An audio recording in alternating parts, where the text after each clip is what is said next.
오늘 말씀은 이 사울이 이렇게 멸망한 다음에 다윗이 왕이 되었지만 이 완전한 왕권을 갖지는 못했습니다. 그리고 그 상태에서 블레셋 군대와의 계속되는 전쟁을 치르면서 이 왕권을 조금씩 다져나가는 과정이 우리들에게 소개되어 있습니다. 때는 여름 추수기 경이었기 때문에 굉장히 덥고 이 타는 목마름 가운데에 이 갈증이 극에 달할 때입니다. 블레셋 군대와 다윗의 군대가 서로 이렇게 마주보고 대치를 하고 있는 상황입니다.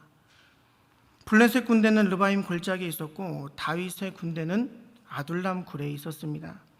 다윗은 자신을 위협하고 있는 이 블레셋 아기스 왕을 떠나서 이 아둘람 굴로 도망을 하게 되는데, 이 말씀이 사무엘상 22장 1절로 2절을 보게 되면 이렇게 기록이 되어 있습니다. 그러므로 다윗이 그곳을 떠나 아둘람 굴로 도망하매 그의 형제와 아버지의 온 집이 듣고 그리로 내려가서 그에게 이르렀고, 환난 당한 모든 자와 빚진 모든 자와 마음이 원통한 자가 다 그에게로 모였고, 그는 그들의 우두머리가 되었는데 그와 함께한 자가 400명 가량이었더라. 아멘. 이렇게 말씀합니다. 그러니까 다윗은 이 사울에게 계속되는 쫓김을 당하고 있었습니다. 그런데 그 가운데에서 불평하고 원망하고, 하나님, 도대체 내 삶은 왜 이 모양입니까? 라고 하나님을 원망하지 않았다는 겁니다. 왜냐? 그는 고통 중에 많은 이들과 함께 하고 있었기 때문에 그렇습니다. 후에 아둘람굴에서 함께 동고동락했던 그들은 다윗의 왕국을 튼튼하게 하는 1등 공신이 되어 주었습니다. 다윗은 언제나 하나님 편에 있었다라는 겁니다. 시편의 말씀들을 쭉 읽어보면 대부분의 말씀이 다 다윗의 기도입니다. 다윗은 쫓겨다니는 그 상황에서도 절대 포기하지 않았던 한 가지 것이 있었는데, 그것이 무엇이었냐? 바로 하나님 앞에 기도했다라는 겁니다. 그런데 우리는 우리의 삶을 돌아보게 되면 조금 어려움이 우리에게 닥친다? 그럼 바로 원망하고 불평하고 포기하게 됩니다. 좌절하고 낙심하게 되죠. 오늘 시편 34편 6절을 보게 되면 하나님께서는 곤고한 자의 부르짖음을 들으시고 모든 환난에서 구원하신다, 이렇게 고백하는 다윗의 고백을 우리가 볼 수 있는데, 다윗은 사울에게 쫓겨다니는 그 순간마다 생명의 위기 앞에서도 절대 포기하지 않고 하나님 앞에 기도했습니다. 나와 늘 동행하여 주시고 나를 도와주시고 나와 함께하여 주시고 나에게 새 힘을 주시고 내가 좌절하여 주저앉아 울고 있을 때 내 눈물을 닦아주시는 그 하나님 앞에 기도를 드렸다라는 겁니다. 그리고 그때마다 자신을 위로해 주시는 그 하나님을 경험했습니다. 이런 다윗은 결국 하나님의 뜻을 이루며 오늘날 우리들이 참 들었으면 좋겠다라는 칭찬을 듣게 되는데, 그 칭찬이 우리가 잘 알고 있는 이 사도행전 13장 22절에 나와 있습니다. 여러분, 이 말씀을 함께 읽으실 때에 이 이새의 아들 그 앞부분에 있는 말씀은 지우시고요, 다윗을 내 이름을 넣어서 한번 읽어보십시오. 자, 한번 이새의 아들은 지우고 다윗에다가 내 이름을 넣어서 같이 읽는 겁니다. 시작. 성철이를 만나니 내 마음에 맞는 사람이라 내 뜻을 다 이루리라 하시더니. 아멘. 네, 그럴 줄 알았습니다. 제가 자기 이름을 넣으라니까 다 성철이를 외치시네요. 고맙습니다. 저만 하나님 마음에 맞는 사람이 되겠습니다. 고맙습니다. 이 블레셋, 아멘, 감사합니다. 이 블레셋 진영이 베들레헴을 지금 점령하고 있는 상황입니다. 이 다윗과 그의 군사들은 아둘람굴에 있었는데 전쟁이 한참 진행 중인 때에 다윗은 얼마 떨어지지 않는 저 앞에 자기의 고향 베들레헴을 바라보면서 혼자 이렇게 이야기합니다. 그 혼자 말했던 이야기가 역대상 11장 17절에 나오는데, 다윗이 갈망하여 이르되 베들레헴 성문 곁 우물물을 누가 내게 마시게 할꼬 하매, 이렇게 말씀합니다. 이 베들레헴은 다윗의 고향이죠. 그런데 지금 그 고향을 갈 수가 없는 겁니다. 왜요? 그곳에 적들이 진영을 치고 있었기 때문에 그렇습니다. 블레셋 군사들이 그 진영에 주둔하고 있으면서 언제든지 공격을 할 준비를 하고 있었다라는 겁니다. 저의 고향은 충청남도 태안군 태안읍인데 바닷가입니다. 제 고향이 저 물론 서울 사람 같이 생겼지만 바닷가에서 태어났습니다. 어촌에서 태어났는데 이 고향을 생각하게 되면 이 마음 한켠이 그냥 왠지 모르게 뭉클해지기도 하고 따뜻해지고 뭔가 마음에 푸근함이 느껴집니다. 그런데 충남 태안군 태안읍을 이야기하면 와닿지는 않아요. 그래, 그냥 내가 살았던 곳인데 고향이라는 말을 듣게 되면 그냥 이 마음 한편이 따뜻해진다라는 겁니다. 어릴 적 친구들과의 추억, 재밌었던 일, 슬픈 일, 물론 화났던 일, 속상한 일, 이제는 그냥 웃으면서 기억할 수 있는 공간이 되었다라는 거죠. 물론 저야 마음만 먹으면 언제든지 제 고향에 다녀올 수 있습니다. 요즘에 이제 교통편이 너무 발달해서 마음만 먹으면 당일치기로도 갔다 올 수가 있는 시대가 되었는데, 다윗은 어떠했냐? 고향을 갈 수 없다는 거예요. 그런데 고향을 저 멀리다 둔 것도 아니고 지금 이렇게 보면 고향이 보인다라는 겁니다.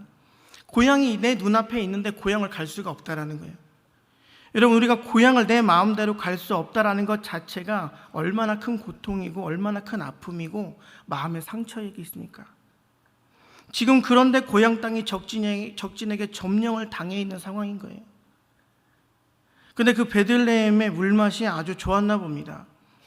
자신이 살기 위해서 피해 있는 그 아둘람의 굴은 물론 굴 속에 있었기 때문에 물론 먼지나 이런 것들로 물이 그렇게 좋지는 않았을 겁니다. 그런 상황에서 다윗이 고향의 물을 그리워하면서 그냥 저 고향 그 성문 곁에 있는 우물물 나 한 번만 마셔보면 정말 원이 없겠다. 나 진짜 이 지치고 갈증나고 덥고 짜증나는데 힘든데 나 진짜 그 물 한 번만 마셔보면 소원이 없겠다 라고 나지막하게 홀로 이야기한 겁니다. 그런데 이 말을 아비새와 브나야와 엘르아살 이 세 사람이 듣게 됩니다. 이 세 사람이 다윗 왕국의 1등 공신인데 그 다윗의 말을 듣자마자 망설임 없이 오늘 성경을 보니까 어떻게 했습니까? 적진을 돌파해서 베들레헴으로 들어갔다라고 이야기합니다. 목숨을 잃을 수 있는 상황인 겁니다. 그러니까 오히려 적진으로 들어가기 때문에 죽으러 들어간다라고 이야기하는 것이 더 빠르겠죠. 그럼에도 불구하고 다윗이 고향을 바라보면서 흘렸던 그 한마디를 기억했다라는 겁니다. 그리고 그들은 곧장 적진으로 들어가서 베들레헴 그 성문 옆에 있는 그 우물물을 다윗이 그렇게 바라고 원했던 그 우물물을 길어서 가져다 준 겁니다. 그러니까 오늘 우리가 집중해서 봐야 될 부분이 이 부분인데, 교회는 분명히 우리가 공동체라고 알고 있습니다. 그렇기 때문에 절대로 내가 혼자 잘해서 나 혼자 뛰어나다고 해서 잘 되는 곳이 아니라는 겁니다. 교회는 건물이 아니라 예수님을 주로 고백하고 있는 사람들의 신앙 공동체입니다. 그러면 여기서 예수님을 주로 고백한다, 이게 무엇이냐? 한번 저를 따라 고백해 보시겠습니까? 한 마음, 한 뜻, 이겁니다. 한 마음과 한 뜻이라는 거예요. 그러니까 저도 죄인이고 여러분들 모두가 죄인인 겁니다. 그런데 우리는 예수 그리스도의 보혈의 은혜로 말미암아 죄 씻음을 받게 되었고, 깨어졌던 하나님과의 관계가 회복이 되었고, 잃어버렸던 천국을 다시금 소망하며 새 삶을 지금 살아가고 있는 존재라는 겁니다. 옆 사람을 한번 바라보십시오. 그리고 이렇게 이야기해 주시는 거예요. 당신과 내가 똑같대요. 굉장히 불편해하시는 분들도 계신데, 그렇게 하면 공동체가 안 된다라는 거예요.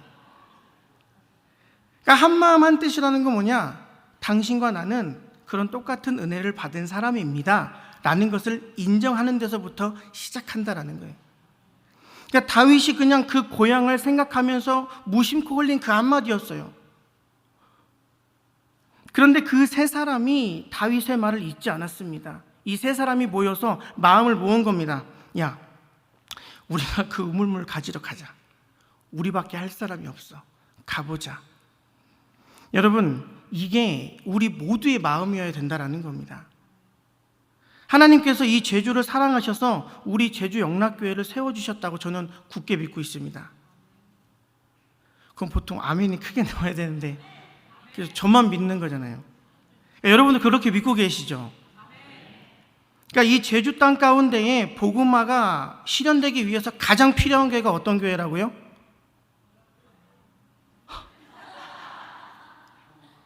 15초도 채 지나지 않았습니다. 한마음 한뜻 나왔습니다. 그게 아니고요, 제주 영락교회라고요. 우리 교회라고요. 우리 교회. 그렇게 믿으시죠? 하나님께서 이 제주의 복음화를 위해서 우리 교회를 세우셨고 지금까지 함께 하고 계시다라는 거예요. 그러면 이제 우리는 어떤 삶을 살아야 되냐? 하나님의 마음을 시원하게 하는 삶을 살아야 된다는 겁니다. 하나님의 마음을 조금 더 헤아릴 줄 알아야 되고 하나님의 마음을 감동시킬 수 있는 그런 믿음을 갖고 우리가 하루하루 살아가야 된다는 거예요. 다른 것이 없습니다. 그것은 무엇이냐? 하나님께서 우리 제주 영락교회를 통해서 하시고자 하는 일들이 내 눈에 보였다 하면 앞장서서 순종하고 헌신하는 겁니다. 이 세 사람처럼요. 사람이 잠깐 흘렸던 한마디인 거예요. 사람이 잠깐 흘렸던 그 한마디인데 누가 들어달라고 외쳤던 것도 아니고 그냥 혼자 고향을 생각하면서 바라보면서 눈가 촉촉해져서 나지막한 목소리로 외쳤던 그 한마디인 겁니다. 지금 그 한마디에 이 세 사람이 목숨을 걸고 달려나간 거예요. 이 모습이 저와 여러분의 모습이었으면 참 좋겠습니다. 이런 신앙으로, 이런 믿음으로, 이런 순종으로 올 한 해는 하나님의 마음을 좀 시원하게 해드리는 우리 제주 영락교회가 되면 좋겠습니다. 드디어 다윗은 자신이 그렇게 원하고 바랬던 이 고향 땅의 우물물을 받게 되었는데 어찌된 영문인지 그렇게 기뻐하지 않습니다. 역대상 11장 18절 말씀입니다. 이 세 사람이 블레셋 사람들의 군대를 돌파하고 지나가서 베들레헴 성문 곁 우물물을 길어가지고 다윗에게로 왔으나 다윗이 마시기를 기뻐하지 아니하고 그 물을 여호와께 어떻게 했다고요? 부어드렸다라는 겁니다. 그러니까 다윗이 물을 받고 이게 아니야, 옛날에 마셨던 그 물맛이 아니야, 이건 그 물이 아니야 라고 불평한 게 아니에요. 그래서 다윗이 기뻐하지 않은 게 아닙니다. 새 용사가 목숨을 걸고 지금 떠온 그 물이란 말입니다. 그 물을 자신이 먹지 않고 하나님께 부어드렸습니다. 그러면서 다윗이 말했죠. 이 물은 그냥 물이 아닙니다. 이 물은요, 자신의 생명도 아끼지 않고 적진까지 갔던 사람들의 피입니다. 내가 뭐라고 그 피를 마실 수가 있겠습니까? 다른 말로 하면 그 물은 더 이상 우물물이 아니라는 거예요. 단순히 내가 먹고 싶었던 우물물이 아니라 이 물은 생명과도 같은 물이라는 겁니다. 이 피 같은 물을 내가 어찌 마시겠습니까? 라고 지금 말하고 있는 거예요. 그리고 나서 다윗은 이 물을 내가 아닌 하나님께 드림이 마땅하다고 생각해서 하나님께 그 물을 온전히 다 부어드렸습니다. 여러분, 이 모습이 어디에서 많이 봤던 모습 아닙니까? 향유를 부었던 그 여인의 헌신입니다. 그러니까 우리가 헌신하고 순종하고 교회 일에 앞장서게 되면 다른 누구보다 하나님이 기뻐하시는 겁니다.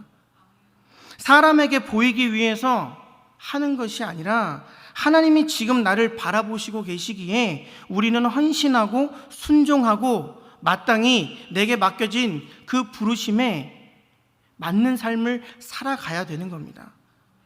이 세 사람은 사람에게 보이기 위해서 잘 봐, 우리가 물 갖고 온다, 물 갖고 올 거야, 딱 봐, 출발한다 말하지 않았어요. 다윗의 그 나지막한 음성을 들었을 때 조용히 그 세 사람은 길을 떠났습니다. 그리고 임무를 완성한 거예요. 그들은 다윗이 기뻐할 그 모습을 생각하면서 그 길을 떠났습니다. 이제 우리는 하나님을 생각해야 됩니다. 하나님의 마음을 헤아려서 하나님께서 원하시는 그 바를 이루어 하나님의 마음을 시원케 해드려야 될 때가 되었다라는 겁니다. 새 용사의 헌신은 하나님 이 다윗의 마음에 깊이 자리 잡고 있었을 거예요. 아마도 베들레헴의 우물물을 생각할 때뿐만이 아니라 다른 어떤 물을 마실 때마다 그 세 사람이 생각났을 겁니다. 아비새, 엘르아살, 브나야가 계속해서 생각이 났을 거예요. 그 사람의 헌신과 그 사람의 순종과 그 사람들의 충성이요. 믿음의 조상 아브라함은 하나님께서 시험하시려고 100세 어렵게 얻은 그 아들 이삭을 번제로 바치라고 말씀하셨어요. 여러분, 그때 아브라함이 어떻게 했습니까? 전혀 지체하지 않았습니다. 고민하지 않았습니다. 바로 다음 날 동이 트기도 전에 아들 이삭을 잡고 길을 떠났습니다. 그런데 여러분들이 이 번제라는 말을 한번 다시 생각해 보게 되면 아브라함의 믿음을 우리가 다시금 바라볼 수 있는 시선이 열리게 되는데, 여러분, 이 번제라는 건 무엇이냐면 짐승을 잡는 거예요. 근데 단순히 잡아서 죽여서 이렇게 태우는 게 아니라 잡아서 우선 가죽과 살을 다 분리하고요, 각을 뜨는 겁니다. 각을 뜬다는 건 이 마디마디를 조각을 내는 거예요. 그리고 나서 태우는 겁니다. 손을 태워요. 하나님, 이 손으로 지었던 죄를 용서해 주세요. 발을 태워요. 하나님, 내가 가는 발걸음마다 예수 복음 드러내지 못하고 가는 발걸음마다 지었던 죄를 용서해 주세요. 번제로 태우는 거예요. 가슴을 태우는 겁니다. 하나님, 내 마음으로 지었던 죄, 머리를 태우는 거예요. 내 머리로 지었던 죄 용서하여 주시옵소서. 태우는 거예요. 물론 짐승이기 때문에 그게 가능할 수도 있겠지만 지금 당장 나는 그걸 누구한테 해야 되냐? 내가 정말로 사랑하고 아끼는 내 아들한테 해야 된다는 거예요. 만약에 하나님께서 저에게 어느 날 나타나셔가지고 박성철 목사님, 연우를 번제로 드리세요 하면 저는 가장 멀리 도망갈 겁니다. 우주로. 하나님이 보이지 않는다는 착각 속에 멀리 계속 도망 다닐 것 같아요. 그런데 아브라함은 전혀 고민하지 않고 그 이른 새벽 이삭의 손을 잡고 길을 떠납니다. 여러분, 그 뒷모습을 한번 상상해 보시라는 말씀이에요. 그게 가능할 수밖에 없었던 이유는 아브라함은 하나님을 더 사랑했거든요. 아브라함은 헌신할 줄 아는 사람이었거든요. 아브라함은 그렇게 충성할 수 있는 사람이었거든요. 단순히 이게 성경에만 쓰여 있는 아브라함에게만 국한되어 있는 말이 아니라는 겁니다. 오늘 저와 여러분이 그런 헌신의 사람, 순종의 사람, 믿음의 사람이 되시기를 축복합니다. 하나님의 은혜로 하나님의 자녀가 되신 우리 사랑하는 남성교회 회원 여러분, 그리고 이 자리에 모이신 우리 제주영락교회 성도님들, 하나님을 기쁘시게 하는 성도가 되고 하나님의 마음을 헤아리는 성도가 되시기 바랍니다. 그래서 우리도 하나님 나라를 위한 순종과 헌신을 통해서 하나님 나라 공동체가 성정하고 굳건해지는데 그렇게 우리가 쓰임받았으면 좋겠습니다. 더 나아가 이 제주 땅, 이 열방을 복음화시키고 하나님 나라를 확장시키는데 하나님이 우리를 쓰시겠다 하면 기쁜 마음으로 헌신하고 순종하는 우리 모두가 되시기를 바랍니다. 기도하시겠습니다.